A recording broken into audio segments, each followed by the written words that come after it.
Hello friends, வணக்கம். இங்கேங்க நைட்டெல்லாம் ஒரே மழை, நல்ல குளிர். அப்புறம் காலையில் எப்போதும் போல் நான் எழுந்திரிச்சு நான் ரெடி ஆகிட்டு சாமிக்கும் சின்ன சுலோகங்களோட பூஜையை முடிச்சுட்டு 5:10க்கு நான் கிச்சனுக்கும் வந்துட்டேங்க.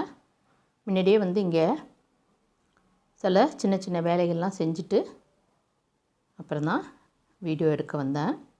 இன்றைக்கி புளிக்குழம்பு வைக்கலான்னு தாங்க, அதாவது காரக்குழம்பு வைக்கலான்னு தான் முடிவு பண்ணியிருக்கேன். அதுக்கு கத்திரிக்காய், பரங்கிக்காய், சுண்டைக்காய் இருந்தவாசி அதெல்லாம் முதல்ல வதக்கி எடுத்துக்கிட்டு, அதுக்கப்புறம் முருங்கைக்காவை கொஞ்சம் கூடுதலான டைம் வேக வச்சுக்கிட்டு அப்புறம் இதை சேர்த்தோன்னா சூப்பராக இருக்குங்க. புளியும் கொஞ்சம் ஹாட் வாட்டர்லேயே ஊற வச்சுக்கிட்டேன், அரிசியும் ஊற போட்டிருக்கேன். இந்த தண்ணி தனியாக வச்சு கொதித்து அதை எடுத்து இந்த சாதம் வடிக்கிற பாத்திரத்திலையே ஊற்றிக்கிட்டேன். ஏன்னா இது எனக்கு அந்த குவளையோட இதை வடிக்கிறதுக்கு கொஞ்சம் ஈஸியாக இருக்கும்.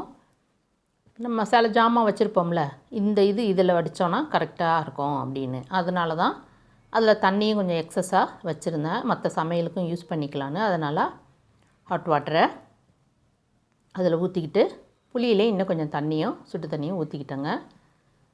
நம்ம இப்போ அப்படியே தூக்கி வச்சு சாதம் வெந்தோடனே சாதத்தை வடிச்சிக்கிட்டு காரக்குழம்பு வச்சுக்க வேண்டியது தான். என்ன தான் நம்ம அப்படியே சம்டைம்ஸ் அரிசியோடே இந்த குக்கரில் வைக்கிற மாதிரி வடிக்கிறதுக்கும் வைப்பாங்க. அது கொஞ்சம் டிஃப்ரெண்ட்டாக தான் இருக்கும் அப்படின்னு எனக்கு தோணும். சிலவங்க அந்த மாதிரியும் செய்கிறாங்க. அதுக்கப்புறமா நான் முருங்கைக்காவை வேக போடுறதுக்கு கொஞ்சம் நேரம் அதையும் வதக்கிக்கிட்டு, அதுக்கப்புறம் மஞ்சத்தூள், மிளகாத்தூள், குழம்புத்தூள்லாம் போட்டு அதை தண்ணி ஊற்றி வேக வச்சுக்கிட்டேன். இஞ்சியை இந்த பொடிசாக இது என்னத்துக்கு இருக்குதுன்னு கூட வீடியோ நிறையா வந்திருக்கு. அதில் இந்த மாதிரி தோலை சீவுனிங்கன்னா நல்லா மேலோட்டமாக நல்லா செத்தி கொடுக்கும். அதுக்கப்புறமா நம்ம கொஞ்சம் அந்த இடுக்கு கேப்லலாம் கத்தியை யூஸ் பண்ணி எடுத்துகிட்டு சுத்தம் பண்ணி கழுவிட்டு துருவி நம்ம டீயில் சேர்க்குறதுக்கு தான் நான் அது செஞ்சேன். எனக்கு நான் கையில் மொபைலை வச்சுக்கிட்டு அதை ஒரு கையால் செஞ்சு எடுக்க முடியலன்னு மார்னிங் டைமில் மற்றது எதுக்கும் டைம் இல்லை.